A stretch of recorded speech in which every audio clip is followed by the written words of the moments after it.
theoretically pull some strings, but I doubt they'd like the frozen north that is my people's homeland. Older. It's a little bit of a drastic shift.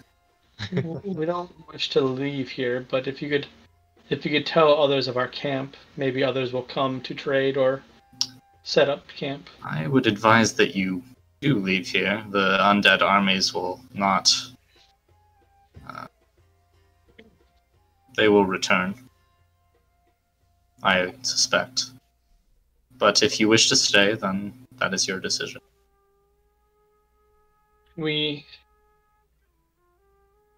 It's hard to explain, but we must stay. Very Our people are tasked with keeping this village here.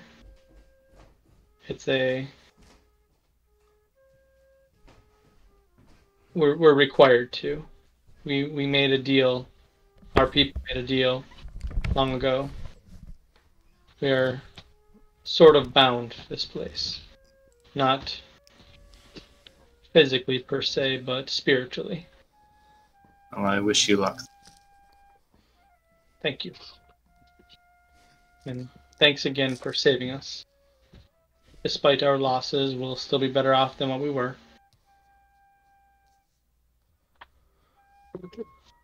I'm back. While you guys are talking, the Sarosh that's been doing kind of most of the talking, he kind of stands up. He says, well, if there's nothing else, we must get moving. The Southern Hook, you say, Jacobs? Yes. We will pay you a visit shortly. I feel like your group is an interesting one that might be worth doing business with.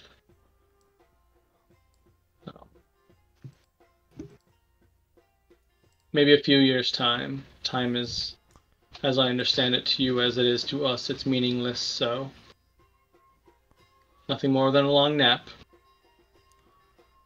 We will meet again, and again, I apologize for our aggressiveness. That was part of our charge. So if we meet again, I hope it is on better terms. So if there's nothing else from you guys from them, they're actually going to run off into the wilderness. Into the sunset? No, sunset's like, the sun is high in the sky. Mid-sun. Yeah. Is one thing I'd like to do for the villagers. Yeah. So, I've been aching to try this cool trick. I'm going to take some of the seeds from my pouch, specifically the fruit tree seeds. And I'm going to take 2 or 3 of the fruit tree seeds and do my nature thing and force it to grow for a minute. Okay. And pluck as much fruit as we can off the tree and basically feed everybody. Okay. It's very kind of you. They greatly appreciate the food. They haven't eaten in quite some time. Undead don't eat, so they tend to not think about eating. The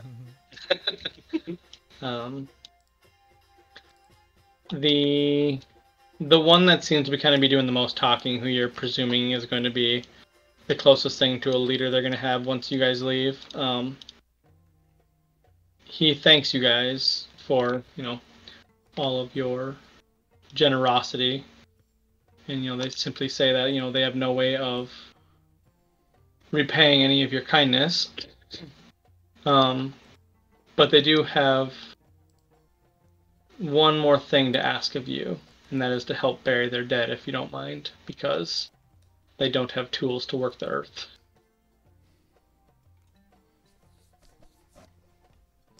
Certainly. Doesn't seem like too difficult of a task. I guess it really depends on what they consider a proper burial. That's Because, burial mounds isn't too big a deal, but, cremation would be ideal. Already cremated. Well, I was gonna say, No. We've got literally the You god. want me to burn them more? Insensitive. Oh god. No, actually, they, to the east, just a little bit down the road, they have a It's essentially a ceremonial burial place where they just take one of their skulls and dig a hole for it deep in the earth and then plant it there. Okie dokie. Well, So I don't mind that. It's a pretty simple task. It's just like it's stone and sand, like without tools. The human hand only goes so far. Sure. Pretty easy for Rock. Yeah. Rock could just punch a hole in the ground. You dig it up. So if you guys are willing to go with them to just kind of do the little ceremony and kind of, watch over them so they don't get themselves obliterated by other undead. Doesn't take too long, I suppose. No. Right. While that's happening, I'll just conjure a bonfire and stand inside of it to slowly regenerate. All that moonshine. So who's going to go with the burial? The burial will take maybe like an hour. Rock will do it. Again, partial to humans. Okay, Rock. Is Jacobs going to go? Yeah. Okay, Jacobs. Is Pierce going to go? Or I mean- are you going to hang back with Kenna? I'll probably just. I don't really care. They die. I'll go with, just kind of like trailing behind and sort of watching. Okay, so you're all going to go? Okay. Yep. So you're going to do your bonfire like a distance away, so you're not like... Just like at the back of the group of people. Yeah, so you're not like... Okay. Maybe So- 20 feet away. actually... So basically, I'm just going to kind of shove you guys over here, just get you off the map a little bit. Boop, boop, boop. Kind of up this general direction, off the map a little bit. Rock presumably is doing the actual digging. Yeah. It is probably nearby. Pierce is probably nearby. Moonshine is off terrorizing other villagers. Stomping out different graves. You know. The hell horse is gonna back up from the holy ceremony. I'll kill a couple other people. While you're performing the ceremony, Rock, with the villagers, you get kind of a sense like you feel their spirits release once they're buried. Like you can physically feel it, and you actually all can kind of a little bit. As you guys are growing more powerful divinely, you guys can begin to start to sense actual human souls a bit. But you sense that, especially Rock, because you're right there, you sense that their souls don't go too far. Like, they are truly bound to this place. Interesting.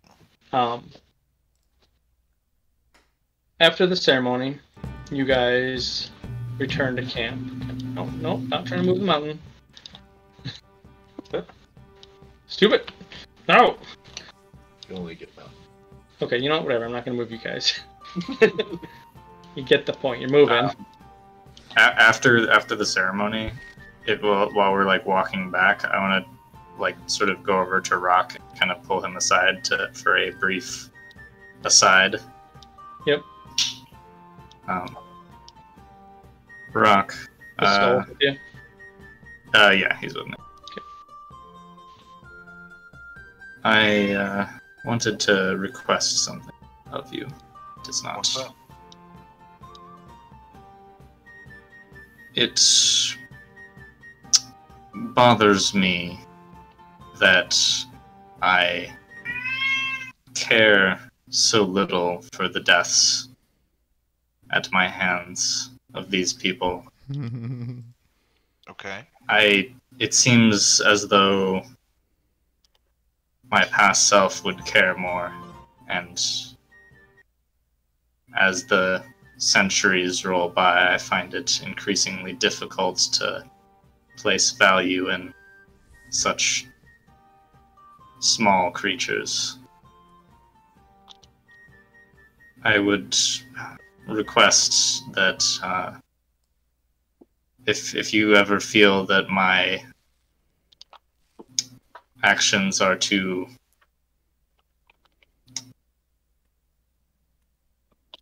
extreme, that you would let it be known. I will. Thank you. Just like keep walking. So Pierce, Jacobs, and Death Horse are the first to return to camp. Upon rounding the corner where the stone walls are over here, which have been kind of lightly dusted and slightly destroyed from the blasts of force and whatnot, there's a small creature that gets your attention. Kind of does a slight sharp whistle. Not loud enough to where Rock and Kenna could probably hear from back where they're at. But Pierce and Jacobs definitely hear it. Give me just 2 seconds here. Where'd it go? She says, "Hey, excuse me."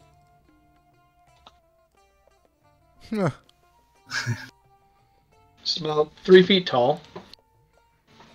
3.5 if you count the ears.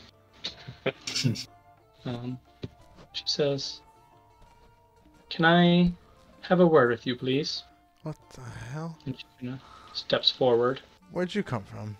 And behind her steps forward another different creature, but similarly sized, roughly 3 feet tall. Oh, I thought that was the normal one. Like, I thought that was like a girl with her fox friend. But nope. Neither of them are normal. Or the normal one, yeah. What is normal? Yeah, what is normal? Look at your group. Yeah. Hey, We're not exactly ones to judge. I was a human. I was a Yeah. normal-ass human with no powers or abilities. I was just awesome. I was a farmer. You were what? Like, literally. Humble beginnings. I was half human. Might I have a word with you? By all means. I'm guessing you're the one that's responsible for clearing out the undead from this region. Yes, me and only me. No one helped. I crack my fingers. So I'm pretty sure that's She true. looks and she's like, "Doubtful. However, I smile. I would like to ask for your assistance." Of course. Well, let's see what it is first, but of course you can ask.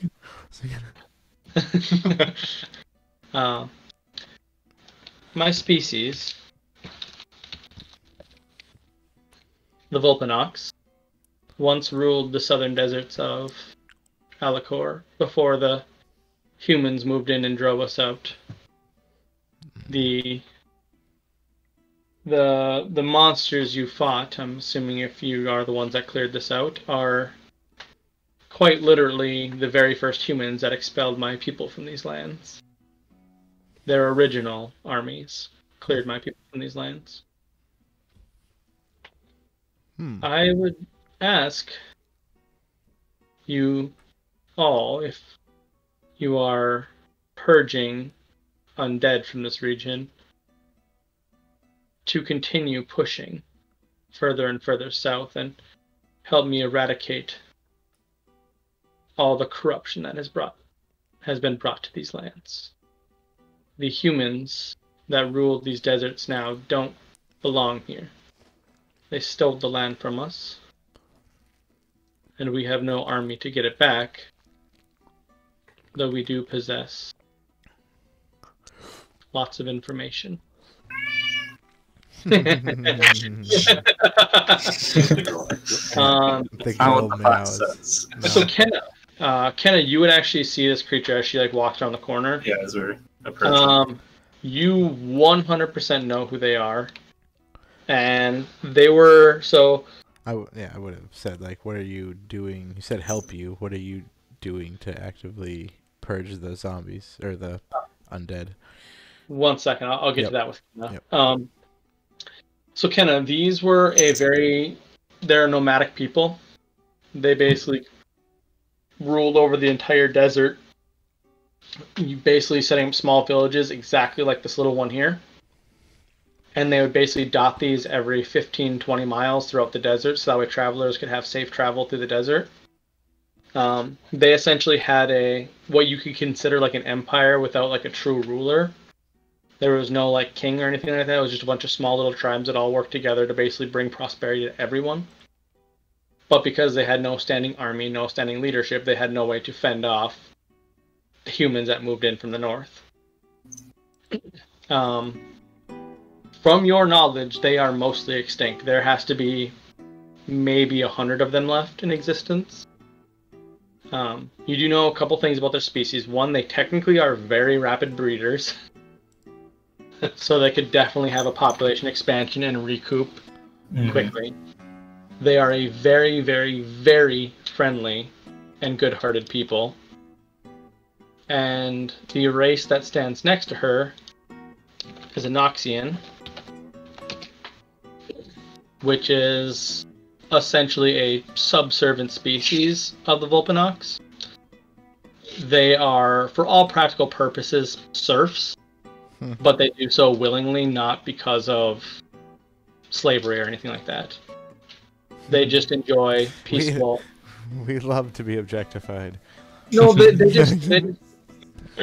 general existence. They have very short lives, so they like to be appreciated. So if they can do menial labor to help people out, Oh, okay. and the Vulpinox, reward them and constantly, praise them and stuff. To them, it's honorable. It's honorable work. Yeah. So they work side by side with one another, and similarly, their species is the same. They're rapid breeders, but they don't live long, and they're also fairly few in number. From your understanding, they've attempted several times to try and plead with other empires to help get their territory back, and pretty much every empire has been like, nope, not our problem. But they are rumored to be very, very powerful spellcasters. They are said to be the ones that created the genies. Oh. Like, physically created them. Yeah, so I'm like super interested in this situation. To your knowledge, there's never been one actually hostile act that any of these have ever done to another being. Very pacifist. They are extremely, yep. Like, while, like, this little creature in front of you could probably cast one hell of a lightning bolt, she would never do so as a hostile action. Just to power a battery or something. Basically. Yeah, so, oh, go ahead. So she looks at Jacob, she says, "We've tried many times to get the mortal empires to help us, even the semi-immortal like the elves, but none of them care much for a small species such as ourselves. We are unable to teach others our way of magic, so they tend to just shun us and not care." What is not useful, they don't deem necessary. Pretty much. But it's my understanding that the four of you are gods, are you not? And goddess? That is correct. Oh, by the way, as I approach and like identify this, I would be like rapidly whispering the information that you just told me to Rock, just like kind of on instinct, like, oh, I must share this knowledge that I have. Interestingly enough, she walks right up to Moonshine and just pets Moonshine, and Moonshine's like color turns from like purple to like a light blue temporarily. That's weird. And like Moonshine kind of does like the thing where horses like almost like they're gonna like lay down for like winter basically, but then like kind of looks over at you and like kind of stands back up all prideful, like, oh yeah. I think She's very interesting. I think she drugged him. She says, "You have a very interesting horse. It's not actually from the plane of fire. Or the hell plane, I should say. My apologies." Pierce has a number of interesting characteristics. I would like to speak with you as well. I'm pretty sure I found him. Like when Mila, she introduces herself. She says, "I am Mila. I apologize for not introducing myself, and this is Kylan." Like when Mila moves over to Moonshine, like Kylan like runs to keep up with Mila. Like, oh shit, I'm out of arm's length. Oh, yep. Yeah, I'll do the full introduction. I am kind of Starborn, the goddess of knowledge. Captain Jacobs, god of luck. And It's- the sea. Pleases me to see your race is not yet extinct. So I fear those days are numbered if we don't get assistance. Oh, it's that serious, is it? Those of us that still exist, we are unable to truly mate without having a true place to settle down. If you understand the plight of what is going on here, you understand why we can't come back here and reproduce. Unfortunately, we need drastically high temperatures and a perfect climate to breed properly. And I'm gonna throw up a picture of these guys just so you can see them. The temperatures here in Alicor are precisely what our species needs, and to reproduce anywhere else is, well, we could technically do so through magic. We don't want to do it that way.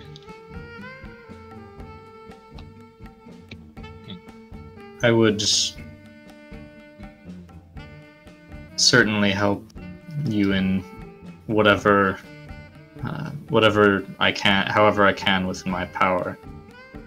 I recall reading a book many thousands of years ago about your race and their unique form of magic. It would be a travesty if such knowledge and traditions were lost to time. Oh, my apologies. I've gotten ahead of myself again. I forgot to actually ask you a question. When I say help, I have specific goals in mind, if you would hear me out. Certainly. There's a being who I'm sure you've heard the name of, named Adviticus, who has been marching his armies to the north here. I have knowledge of where his true phylactery lies, though it is impossible for anyone other than an immortal to even begin to think about apprehending it or destroying it. My friend here, Kylan, actually has seen it, and it cost her the use of her left arm. She was accidentally transpositioned into a different dimension, purely by accident, in a temple that we found to the south of here. I believe it is an old temple of Havakor, I believe his name was. Rock immediately perks up. Yes, that brings a smile to my face. What's The old- Tabakor? The chaos god of old. Ah, Before I was a god, he was my god. he was your what? Before I became a god, he was my god. Oh. True embodiment of chaos. An emperor rose, or an empire rose in his name in our time. Impressive.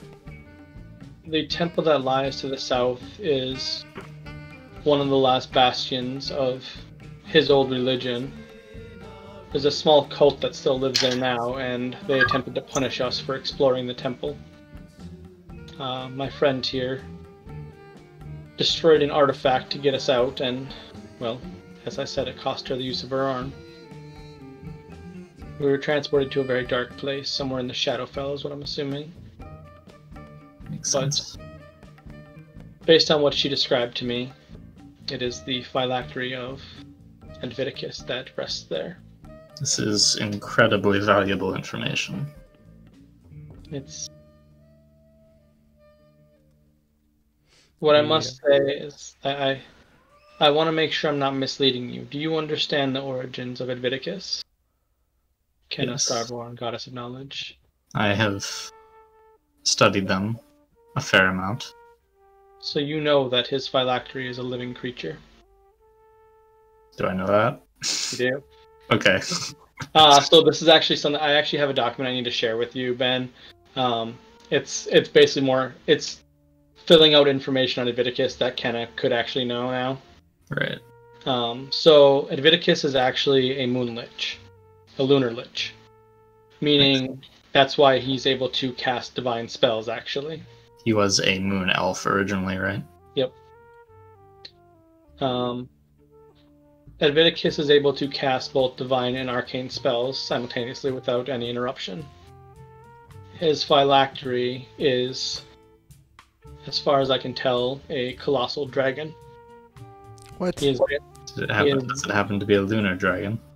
yes. It's Flaxos. No, it's not. But It's like a reanimated corpse. the urge to do that was so strong, but no. I mean, he's been a lich before Flaxos died, so Yep. that really worked. Um, actually, originally, the Vlaxos was part of the phylactery, actually. That's where part of this came from. That's actually how his people got turned undead.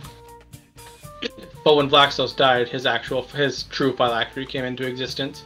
But it is a colossal lunar dragon. Nothing so as impressive as Vlaxos in terms of power, but still a colossal dragon nonetheless. But as far as I can tell, he lives on what seems to be a small moon in the Shadowfell.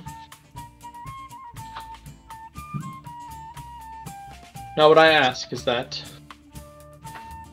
for this information, and I can give you more details, specifics, but in order I need an agreement that you will help us rebuild our population.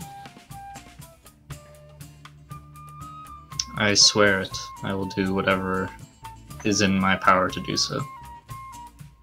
Ditto. You see a smile go across her face, and she has a little mouth, but it's a very wide smile. Sulpine grin. Moments later, you actually see like a literal aura kind of spin around her. Like, imagine if you took like a gust of wind around something and actually made the wind blue, like a kind of a midnight blue. And as she does this, she closes her eyes, and then like she opens them, and all that wind just kind of gusts into you, and you have the exact location of the phylactery in your brain.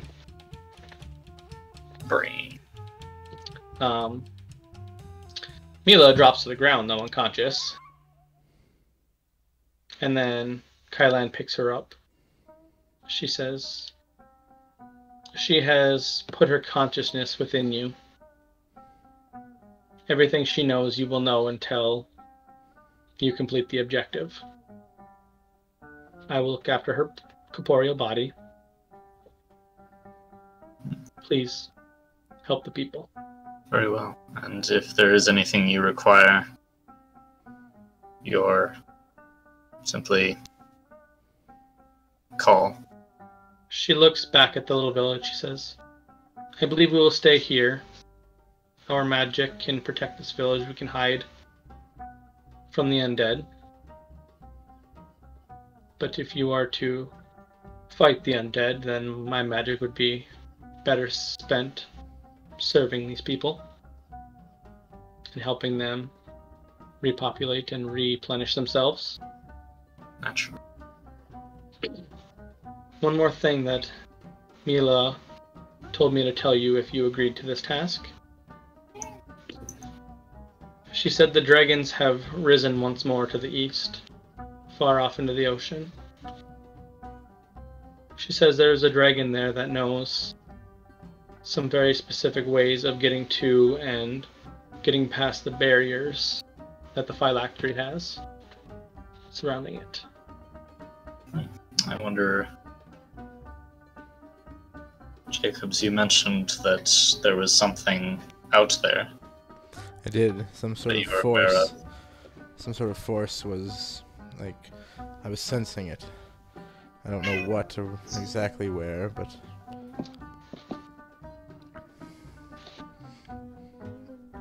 maybe with further investigation I can pinpoint it. Very well. That seems like a good lead. Certainly, it would be foolish to enter into this confrontation without proper preparation. Precisely. If you mention Mila's name to this dragon, she will help you. They are friends. What is the name of this dragon? Shinro the White, which you guys actually know the name of, because it's actually one of the gods that revealed themselves. Oh. What is Shinro the White Dragon is goddess of light and the sky. Nice. I like those things. She says, now if you'll excuse me, I must put Mila's body in a comfortable area so that way her body does not begin to decompose. She carries the body. Oh, that was weird. I did not mean to do that, but that was weird. From my point of view, I just I don't know. Anyways, the moment she walks within the confines of like the stone, the village like slowly vanishes. Like it's definitely an illusion. So like you guys are powerful enough to see directly through the illusion, just because you're gods. But she's essentially hiding them from the undead. Pierce, you're like, hey, where'd they go? Where'd they go? Oh, yeah, that one spell that lets you be invisible to undead. Yep. But it covers the entire village, so. So, with that being said, I think this is where we're going to stop. Date 55, it's a good stopping place. So, would you guys like to continue investigating the desert, or do you guys want to shift on over to trying to find the Dragon Isle? Or what would you guys like to do next session? Like, if we can just... What happens to a lich if their phylactery is destroyed while they're still alive? Nothing. Okay, it just removes their ability to... Regenerate, yep. Okay. Yep, you still have to deal with the lich. But their death is permanent. Yep. The other cool thing is technically you don't have to, like, for instance, kill the dragon phylactery. You could just capture it. That'd be a very powerful bargaining chip, because a lich can't willingly remove his phylactery, like his soul essence from it. So... I don't know if I want to bargain with Adviticus. I mean, more so you could use it as a trap. That's true. So I don't know how we would capture a colossal lunar dragon either, but I guess we we have time to think about that. Yeah. Well, if Rock switches from a great axe to a hammer like the old days, I can just knock it unconscious. Just smack it into the head until it falls asleep. Yeah, so out of game, just very quickly, it is just a standard colossal lunar dragon. It's not super duper all powerful godly dragon, so I'm just gonna get that out of the way. Just your average ancient. It is just an average, super duper ancient dragon. So pedestrian. Yeah, exactly. But the reason why I want to say that is because it's still just a living being, which means it's not immune to, some of the powerful artifacts and magics out there. So Plus, there are ways. Sentient? Like, couldn't we just talk to it? Potentially. You don't know what type of effect having Lich's soul in you is, though. So sounds like it would probably not be great. Yeah, I mean, it's possible. Adviticus's soul, I'm sure, is real nasty. Just like drippy and black and oozy. He's done a lot of sin in his days. So I have a couple different ideas for options of what you guys could do. Unless, obviously, if you guys can think of your own thing, we can do that. But you guys could either continue exploring the desert area, try and learn more. Like I said, you will probably deal with a lot more combat if you do that, because the entire desert is mostly his armies. Or variations of it. I mean, you could definitely attempt to sneak past it and stuff, but at the end of the day, you're going to get into fights. They'll be popping out of the sand, like daisies. Yeah, quite literally. There's that. You guys could attempt to go find the Dragon Isles. Or we can do what's probably actually going to make the most sense and do a time skip of about a year. Yeah. A year? Because, but then he'll be good to the go. thing is, we actually need to start skipping time because your religions can't grow in days. Right. So we actually need to start skipping several years at a time, because your guys' actual existence is supposed to take place over the span of decades and centuries. So my suggestion would be to do a time skip of about a year or more, as long as you. It could be as long as you guys want. It doesn't matter, but at least a year.